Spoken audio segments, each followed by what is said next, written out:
சொந்தங்களே எல்லாரும் எப்படி இருக்கீங்க? நல்லா இருக்கீங்களா? சாப்பிட்டீங்களா? நான் தான் உங்கள் திருப்பாலை வளர்மதி ஆயா. என் வீடியோ பார்த்தீங்கன்னா சப்ஸ்கிரைப் பண்ணுங்கள், லைக் பண்ணுங்கள், ஷேர் பண்ணுங்கள், கமெண்ட் பண்ணுங்கள். Please please please please. நான் என்ன சொல்ல வரேன்னு சொன்னால், என் லைவ், என்னுடைய ஐடி ஒரு குடும்ப பெண்கள் லைவு, பெண்களுக்கு பாதுகாப்பான லைவு. என் லைவு எங்கே போய் கேட்டு பார்த்தாலும் பெண்களுக்கு பாதுகாப்பான லைவு. சரிங்களா? என்னுடைய லைவில் வெறும் பெண்கள் தான் நிறையா வருவாங்க. ஓகேங்களா? அப்புறம் என் பேரன் பெற்று வருவாங்க, அவ்வளோதான். இதை அப்புறம் அந்த வரவங்க எல்லா பேருமே சந்தோஷமாக வாங்கப்பா, சந்தோஷமாக போங்க, நல்லா கமெண்ட் போடுங்க, நல்லா பேசுங்க, நல்லதே பேசுங்க. ஏன்னா யாரும் ஒன்றும் சொல்ல மாட்டாங்க. ஏன்னா நீ என்ன பண்ணுற, எப்போ பார்த்தாலும் என்ன பண்ணுற, நான் அவனை லவ் பண்ணுறேன், நான் இவனை லவ் பண்ணுறேன், உயிராக லவ் பண்ணுறேன்னு ஏன்ட்டே நீ சொன்ன. நான் சொன்னேன், என்ன சொன்னேன், ஏம்மா இந்த புருஷனே உனக்கு கஞ்சி ஊற்ற மாட்டான்ற, அடிக்கிறான்ற, கொடுமைப்படுத்துகிறேன்ற, எனக்கு முடியலை, எனக்கு கஷ்டமாக இருக்குது, எனக்கு கண்ணு வலிக்குது, காது வலிக்குது, மூக்கு வலிக்குது, அது வலிக்குது, இது வலிக்குது நீ சொல்கிற. எதுக்கு நீ வெளியே சொல்கிற? நீ நல்ல பொம்பளை, ஒரு புருஷனுக்கிட்ட கூட ஒழுங்கா, உன் பிள்ளைங்களுக்கு தாயா, ஒழுக்கமான பிள்ளையா இருந்தா யூடியூப் சும்மா கிடையாது. யூடியூப்பில் இருக்கிறவங்க சும்மா கிடையாது. ஒருத்தர் 2 பேர் பார்க்குறதில்ல, உலகமே பார்க்குறதான் யூடியூப். சரியா? இதில் யாரோ ஒருத்தரை கடவுளை அனுப்பிச்சி விட்டு நம்மளுக்கு உதவி பண்ணுறாங்க. எனக்கு கேன்சரால் பாதிக்கப்பட்டு அன்னைக்கிலேருந்து இன்னைக்கு வரைக்கும் இன்னும் உதவி பண்ணிக்கிட்டு இருக்கிறாங்க. முகம் பார்த்து சாப்பிட்டியான்னு கேட்டு சாப்பாடு வாங்கி கொடுத்துக்கிட்டு இருக்காங்க. நீ தேவையில்லாமல் உன் வயசு என்ன, உன் உடம்பு என்ன, உன்னுடைய உடம்பும் சொல்லக்கூடாது. சரியா? உன் வயசு என்ன, வயசும் போயிட்டு போகுது.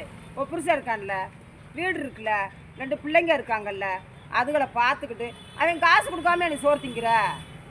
அவன் காசு கொடுக்காம நீ சோறு திங்கிறியா? பட்னியாக கிடக்குறியா? சொல்லு. ஏண்டி லவ் பண்ணுறது நான் சொன்னேன், அப்படியாம்மா அங்கே வலிக்குது இங்கே வலிக்குது கஷ்டப்படுறேன்லாம் சொல்கிறியே, அப்போ நீ தான் லவ் பண்ணுற ஆளை பார்த்துக்கு எல்லாமே செய்ய சொல்லு அப்படின்னு நான் சொன்னால் நீ என்ன சொல்கிற? இல்லைம்மா, அவங்க அன்புக்காக நான் ஏங்கிக்கிட்டு இருக்கேன், அவங்க அன்பு ஒன்றே போதும். அதுக்கு நான் சொல்லுவேன், அன்பெல்லாம் இந்த காலத்துல எல்லாம் ஒன்றும் வேஸ்ட்டுமா. அந்த புருஷன் வேணாண்டு லவ் பண்ணுறல அடுத்தவனை, அவனை உனக்கு எல்லாமே பார்க்க சொல்லு.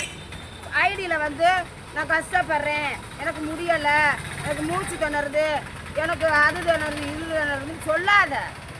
இப்போ நான் ஒருத்தனை லவ் பண்ணேன்டா, நான் இந்த யார்ட்டுமே கேட்கவே மாட்டேன், 1 ரூபா கூட கேட்க மாட்டேன், 5 பைசா கூட கேட்க மாட்டேன்.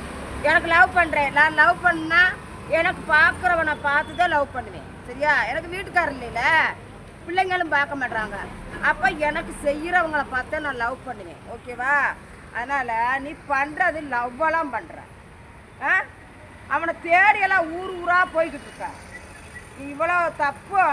இந்த அம்மா உண்மையெல்லாம் வெளியே சொல்லுதுன்னா நீ ஒரு குமரி பிள்ளை, நீ கல்யாணம் முடிக்காத பிள்ளை. ஐயோ பாவம் ஐயா, 4 பேர் சேர்ந்து அவன் ஏமாத்திட்டு போயிட்டானாங்க ஐயா, அவனை நீங்கள் கல்யாணம் முடிச்சு வைங்கன்னு சொல்லலாம். நீ பண்ணுறது பூரா தப்பு. எல்லா பேருமே விஐபி தாண்டி. நம்ம லைவுக்கு வர்றவங்க எங்கள் சப்ஸ்கிரைபர் எல்லா பேருமே விஐபி தான். யாருமே கஷ்டப்படுறவங்களும் கிடையாது, கஷ்டப்படாதவங்களும் கிடையாது. கஷ்டப்படுறவங்களா இருந்தாலும் 100 ரூபா எனக்கு கொடுக்குறாங்க. ஏன்னா அவங்க ஒரு டீச்சராக இருந்தாலும் கொடுக்க தான் செய்கிறாங்க. கஷ்டப்படுறவங்களா இருந்தாலும் நீ பண்ணுற தவறை பார்த்து எவன் செய்வான்? யார் செய்வா உனக்கு? எதுக்கு பொது வலைத்தளத்தில் லைவை போட்டுக்கிட்டு நான் கஷ்டப்படுறேன், எனக்கு மயக்கம் வருது, கண்ணு வலிக்குது, காது வலிக்குதுன்ற? நாங்களாம் ஏன் ஒரு சின்ன பிள்ளைகளாக இருந்தாலும் அம்மா மன்னிச்சிடுங்கம்மா, நான் பேசின தப்புமான்னு ஏன் சொல்கிறேன்? மன்னிப்புக்கை விட ஒரு பெரிய என்ன சொல்கிறது, நம்ம மன்னிச்சுக்கோங்கம்மான்னு சொல்கிறோம்.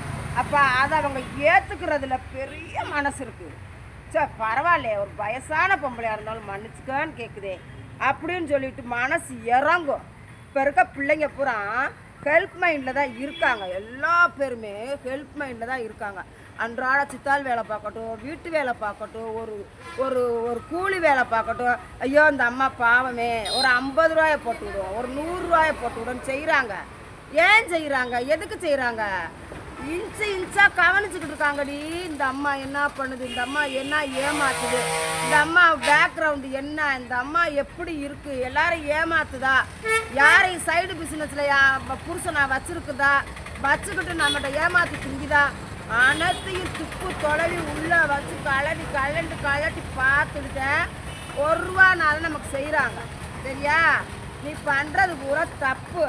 நீ என்ன செய்கிற? என் லைவில் வந்து அம்மா மன்னிச்சிருமா, நான் இந்த மாதிரி தவறுலாம் பண்ண மாட்டேன், என் புருஷனுக்கு உண்மையாக நான் நடப்பேம்மா, என் பிள்ளைங்களுக்கு உண்மையாக நான் இருக்கிறேம்மா, இனிமேல் நான் உங்கள் லைவில் வந்து அசிங்கமாக யாரையும் பேச மாட்டேம்மா அப்படின்ட்டு அம்மாட்ட மன்னிப்பு கேளு. வந்து என்ன சொல்கிற? ஓ லைவ்லேயே வந்து அம்மா மன்னிச்சுக்கோங்கம்மா, அம்மாட்ட மன்னிக்க சொல்லுங்க, அம்மாவை லவ் பண்ணுறேன்னு சொல்லுங்கன்ற நாடகம்லாம் போடாத. என் லைவில் ஒரிஜினல் ஐடியில் வந்து அம்மா மன்னிச்சிருமா, இனிமேல் நான் யாரையும் தவறாக பேச மாட்டேன். எல்லாரும் எப்படி நீ தேவதைண்டுவ? வாய் கூசாம தேவதைன்னு எழுதி போடுற. எப்படி நீ எழுதி போடுவ? தேவதைன்னா அது எவ்வளோ பெரிய வார்த்தை போடலாமா? எல்லாம் பண்ணுறதெல்லாம் பண்ணிவிட்டு கடைசியில் ஒன்று தெரியா பாப்பா மாதிரி அம்மா நான் போகிறேம்மா அப்படின்ற போகிறேன்னு சும்மா போனாலும் பரவாயில்ல, போம்மா நான் போய் லைவ் போட போகிறேன்னு போகிற. ஒரு செகண்டில் அப்புறம் உன்னை ஓப்பன் பண்ணி பார்த்தா அங்கே லைவ் ஓடுது. எப்படி வேற ஆள் வருவாங்க? பேக் ஐடி எப்படி வருவாங்க? நீயே சொல்லுமா, சொல்லு, நீ சொல்லு பேக் ஐடியில் யார் வருவா? நான் ஒரு லைவில் வந்து பேசிக்கிட்டே இருக்கேன், பேசி முடிச்சுட்டு கொஞ்ச நேரம் கழிச்சியம்மா நான் போய் லைவ் போட போகிறேம்மா நான் வர்றேன். பேக் ஐடி எப்படி லைவ் போடும்? நான் தானே போடுவேன். நான் போட்டுக்கிட்டு இருந்தா அப்போ நீ எப்படி உனக்கு மனசு கொதிக்கும்? இந்த பொம்பளை அப்படி ஏமாத்துறாளே, இவ்வளோ நேரம் அசிங்கமாக பேசிட்டு அங்கே போய் லைவ் போடுறாளே, உடனே சொல்லு மாறாமல் போடுறாளே, அப்போ இவ பெரிய ப்ராடு பித்தலாடுக்காரின்னு சொல்லிட்டு மூஞ்சியில் முழிப்பாங்களா யாராதும்? நீ பண்ணுறதெல்லாம் தப்பு. என் லைவில் வந்து அம்மா மன்னிச்சிருமா, இனிமேல் நான் யாரையுமே தப்பாக பேச மாட்டேன், எல்லாருமே எனக்கு வேணும் அப்படின்னு பேசு.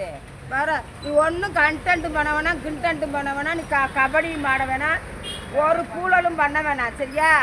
வந்து அம்மா மன்னிச்சிருமான்னு கேளு. மன்னிப்பை விட எதுவுமே விட்டு கிடையாது. எல்லா பேருமே மன்னிக்க தான் செய்வாங்க. சரியா? பாவம் அவள் வந்து இனிமேல் தப்பு பண்ண மாட்டேன்னு சொல்கிறா, தவறு பண்ண மாட்டேன்னு சொல்லிட்டா அப்படின்னு சொல்லிட்டு எல்லா பேருமே மன்னிக்க தான் செய்வாங்க. பிடிச்சா வா, இல்லாட்டி வந்து எங்களை அசிங்கப்படுத்தாத, எங்கள் பேரன் பிள்ளைங்களை அசிங்கமாக பேசாத. சரியா? நாங்கள் கண்டுபிடிச்சிட்டோம். எல்லாமே நீ தான் தமிழ் வாசிக்கிற, இங்கிலீஷ் வாசிக்கிற, கேட்டால் ஒன்றும் தெரியலை பாப்பான்ற. எல்லாம் தப்பு. வேறு ஐடியில் வேறு போடுற, நான் லவ் பண்ணுறேன், அவரை லைவ் பண்ணுறேன், இவரை லவ் பண்ணுறது, யாரை வேற பண்ணி என் லைவில் வந்து கெடுக்காத. எப்படி சொல்கிறோம்னு சொன்னால் அம்மா நான் லைவ் போட போகிறேன்னு போய் உடனே ஒரு லைவ் ஓடுது. இதில் தான் உனக்கு கன்ஃபார்ம் பண்ணிட்டோம். சரியா மக்களே? இதை பார்த்து என்னன்னு பார்த்து சொல்லுங்கள் மக்களே. இவ பண்ணுறது ரொம்ப இது